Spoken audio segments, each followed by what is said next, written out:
সোহাগ পার্কে খেলতে খেলতে হঠাৎ সবাইয়ের মধ্যে থেকে কোথাও চলে যায়। সোহাগের মা খুবই কান্নাকাটি শুরু করে। পার্কের একজন নাকি সোহাগকে ওই বাড়ির দিকে ছুটে যেতে দেখেছে। সোহাগের মা মৌসুমী ওই বাড়িটা লক্ষ্য করে ছুটে গিয়ে বাড়ির সামনে গিয়ে দেখে সোহাগ নেই। পিছনে ফিরে হঠাৎ সোহাগ মা বলে রেখে ওঠে, আর তার দিকে তাকিয়ে দেখে সোহাগের মুখটা শুকনো ফ্যাকাশে লাগছে, হাতে বেলুন নিয়ে দাঁড়িয়ে আছে।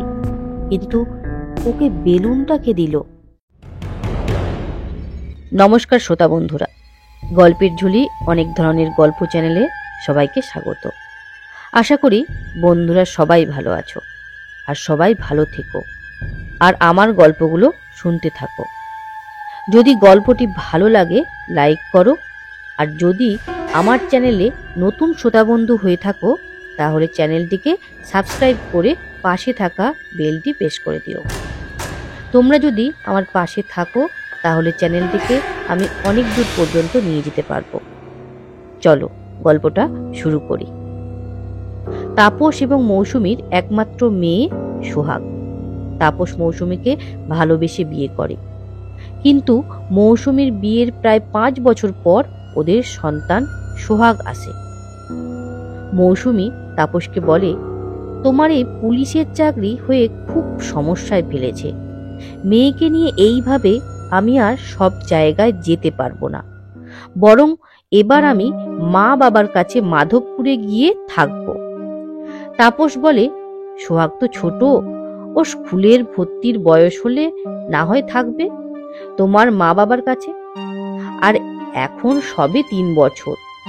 বোঝই তো তোমাদের ছেড়ে এখন একা থাকতে পারি না, আর সোহাগকে ছেড়ে আমি থাকবো কি করে? মৌসুমী বলে, এইভাবে তোমার সঙ্গে 6 মাস ছাড়া ছাড়া বাড়ি ভাড়া নিয়ে থাকা যায় বলো তো? তুমি যদি পার্মানেন্ট ভাবে কোনো থানায় থাকতে তখন সেখানেই সোহাগকে স্কুলে ভর্তি করে রয়ে যেতাম। তাপস বলল, চেষ্টা করছি তোমাদের মাধবপুর থানায় পোস্টিং হওয়ার জন্য, তার আগে বেলিয়াঘাটাতে এখন থাকতে হবে। শুনেছি বেলিয়াঘাটার জায়গাটা খুব একটা সুবিধের নয়, তবে পার্কের কাছে একটা বাড়ির খোঁজ পেয়েছি, সেখানের পরিবেশটা খুবই ভালো।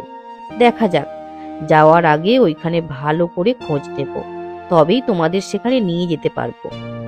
মৌসুমী বলল, সোহাগ ঘুমিয়ে পড়েছে, তুমি আর কথা না বলে শুয়ে পড়ো, কাল আবার রান্নার কাকিমাটা আসবে না, সকাল সকাল আমাকে আবার উঠতে হবে। এই বলে লাইট অফ করে শুয়ে পড়ল।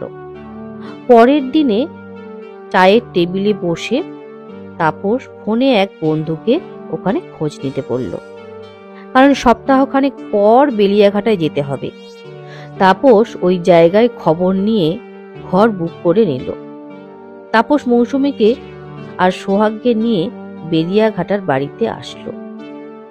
ঠিক সন্ধে হবে, তাপস তার ফ্যামিলি নিয়ে বাড়িতে ঢোকে। জায়গাটা খুবই ভালো, সামনে ছোট বাড়ি আর পাশেই একটা ছোট পার্ক। পার্কের লাগোয়ায় একটা ভাঙাচোরা বাড়ি। শুনেছি ওই বাড়িতে নাকি কেউ থাকে না। অনেকদিন আগে ওই বাড়িতে যারা ছিল তারা বাইরে চলে গেছে। তাপস হোটেল থেকে সেদিন খাবার নিয়ে বাড়িতে ঢুকেছে। বাড়িটার রুমগুলো খুবই বড় বড়, 2টো রুম, একটা ডাইনিং প্লেস আর কিচেন বাথরুম সবই রয়েছে। পার্কের লাগোয়া বাড়িটা পাঁচিল দিয়ে ঘেরা। মৌসুমী বাড়িটা ঘুরে চারিদিক দেখতে দেখতে বলল, চলো, সোহাগ ঘুমিয়ে পড়েছে, ও আজকে আর খাবে না, আমরা ডিনারটা করে তাড়াতাড়ি শুয়ে পড়ি। সারাদিন গাড়িতে গাড়িতে থেকে বড্ড ক্লান্ত লাগছে। তাপস বলল, বাড়িটা কেমন হয়েছে? তোমার সোহাগকে নিয়ে কোনো অসুবিধা হবে না তো? মৌসুমী বলল, না না, সবই তো দেখছি ঠিকই আছে, কাল সকালে দেখা যাবে। কাজের মেয়ের একটা খোঁজ নিতে হবে। রবিবার সারাদিন আমি বাড়িতেই থাকবো, তাই সমস্ত খোঁজ নিয়ে একটা সারাদিনের কাজের লোক রেখে দেবো। সকালে ঘুম থেকে উঠে সামনের ব্যালকনিতে বসে জায়গাটা থমথমে লাগছে। লোকজন মর্নিং ওয়াক করে রাস্তা দিয়ে যাচ্ছে, পাশের বাড়ি থেকে এক ভদ্র মহিলা তাপসকে দেখতে পেয়ে বলল, কালকে এসেছেন বুঝি? কোথায় থাকেন? তাপস মহিলাটিকে বলল, আমি 6 মাসের জন্য ভাড়া নিয়ে ফ্যামিলি সহ এসেছি। থাকা হয় মেদিনীপুরে, আসলে পুলিশের চাকরি তো তাই। আপনারা কি স্থায়ী বাসিন্দা নাকি? মহিলাটি বলে ওঠে, না, 2 মাস হবে এসেছি। ছেলে এখানে প্রাইভেট জব করে, মাস 4 থাকতে হবে। ভালোই হলো, গল্প করার লোক পেলাম। আপনার মিসেস কি বাড়িতেই থাকবে তো? তাপস বলে, হ্যাঁ, মা মেয়ে দুজনেই বাড়িতে থাকবে। আপনার সঙ্গে আলাপ হয়ে খুবই ভালো লাগলো, সময় পেলে আসবেন বাড়িতে। ভদ্রমহিলা বলল, হ্যাঁ ঠিক আছে। তাপস ঘরে ঢুকে মৌসুমীকে বলল, সুব্রতকে আসতে বলেছি, ও একটা সারা দিনের কাজের লোক পেয়েছে। হঠাৎ দরজার সামনে একটা মেয়ে এসে দাঁড়িয়েছে। মেয়েটি মধ্যবয়স্কা, সালোয়ার পরে ঢুকেছে। মেয়েটি নমস্কার করে বলে, আমি সেলি, এই কয়েক ঘর পরে আমার বাড়ি, পাশাপাশি 2টো বাড়ি কাজ করি। আমার বোন মিলি, সেও কাজ করে। সুব্রতবাবু আপনাদের কথা বলেছিল, তাই চলে এলাম। উনি 1 মাসের জন্য মাকে সঙ্গে নিয়ে চেন্নাইতে ডাক্তার দেখাতে গেছে। উনি বাড়ির ঠিকানাটা দিয়ে পাঠালেন। তাপস একটু অবাক হয়ে বলল, সুব্রত আমাকে ফোন করে কিছু বলল না যে ও 6 মাসের জন্য চেন্নাই যাচ্ছে? তাও সুব্রতকে ফোন করলো, কিন্তু ধরল না। তাপস কি করবে কিছুই ভেবে পাচ্ছে না। মৌসুমী বলল, দেখো, এখন কাজের মেয়ে পাওয়া যাচ্ছে না, তুমি ওকে রেখে দাও। মৌসুমী সেলিকে সব কাজ বুঝিয়ে দিল আর মাইনে ঠিক করে দিল। সারাদিন থাকার জন্য ওর কোনো অসুবিধে নেই। সেলি বাড়ির কাজ করতে শুরু করে দিল। তাপস আর কিছু না ভেবে নিজের কাজে ব্যস্ত হয়ে পড়ল। সেলি সোহাগকে পেয়ে খুবই খুশি মনে কাজ করত। প্রতিদিন সেলি সোহাগকে পার্কে ঘুরতে নিয়ে যেত। মৌসুমী সেলির কাজে খুবই খুশি। তাপস নিশ্চিন্ত মনে ডিউটিতে যেত। মৌসুমীর সমস্ত কাজেই সেলি করে দিত। কিন্তু মৌসুমী বেশ কিছুদিন ধরেই দেখল সোহাগ আমার থেকে সেলিকেই বেশি পছন্দ করে। একদিন সেলি কাজে আসেনি। সেদিন সোহাগ চুপচাপ বসে থাকত। মৌসুমী সেদিন পার্কে নিয়ে খেলা করছিল। মৌসুমী ফোনে ব্যস্ত থাকায় দেখে সোহাগ কোথাও নেই। চারিদিক খোঁজ করতে করতে পার্কের ওই পুরো বাড়িটার কাছে এসে সোহাগ সোহাগ বলে চিৎকার করতে থাকে। সোহাগ পেছন থেকে বেলুন নিয়ে দাঁড়িয়ে থাকে। মৌসুমী জিজ্ঞাসা করলে বলে সেলি মাসি ওকে দিয়েছে। মৌসুমী বলল, কিন্তু সেলি কোথায়? সোহাগ বলল, সেলি মাসি ওই বাড়িতে থাকে, সে আজকে আমার কাছে এসেছিল আর বেলুন দিল। মৌসুমী বাড়িটার দিকে তাকিয়ে ভয় পায়, কারণ ওই বাড়িতে কারো থাকার কথা নয়।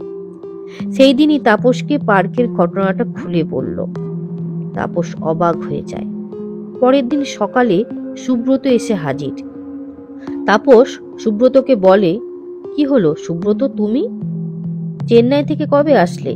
আর ফোনই বা ধরছো না কেন? কতবার তোমাকে ফোন করেছি। সুব্রত বলল, না, কোনো ফোন তো ঢোকেনি। এই তো কল লিস্টটা চেক করে দেখো। আর আমি কয়েকদিনের জন্য দাদার বাড়ি গিয়েছিলাম, দাদার ছেলের বিয়েতে। এইসব কথা কে বলল? তাপস অবাক হয়ে বলল, ছেলি যাকে তুমি আমার বাড়িতে কাজের জন্য পাঠিয়েছ, সেই আমাকে বলল তুমি নাকি বাইরে গিয়েছিলে মাকে ডাক্তার দেখাতে। সুব্রত বলল, আমি কাজের লোক? না, আমি তো কোনো কাজের লোক পাঠাইনি। দাঁড়াও দাঁড়াও, কি নাম বললে? সেলি? আরে সেলি তো আমার বাড়িতে মাসখানেক আগে কাজ করত, এখন সে আর নেই। পার্কের ওই বাড়িতে কাজ করত, কিন্তু ওই বাড়ির মালিক কোনো কারণে সেলি ও তার মেয়েকে খুন করেছে। পুলিশ তো ওই ঘরটাকে সিল করে দিয়েছে। ওই বাড়ির মালিকের স্ত্রী সন্তান এখন সবাই বাইরে থাকে। শেলি আসলো কোথা থেকে কিছুই তো বুঝতে পারছি না। তাহলে শেলি আসলে আত্মা? এতদিন ধরে যে সারাদিন কাজ করত সে মৃত? সেটা শুনে মৌসুমী জ্ঞান হারিয়ে মাটিতে পড়ে যায়। তাপস জল দিয়ে জ্ঞান ফেরায় আর বাড়িতে ডাক্তার ডাকে। সেদিন তাপস বলল, তাহলে শেলি আমার মেয়ের কোনো ক্ষতি করলো না তো?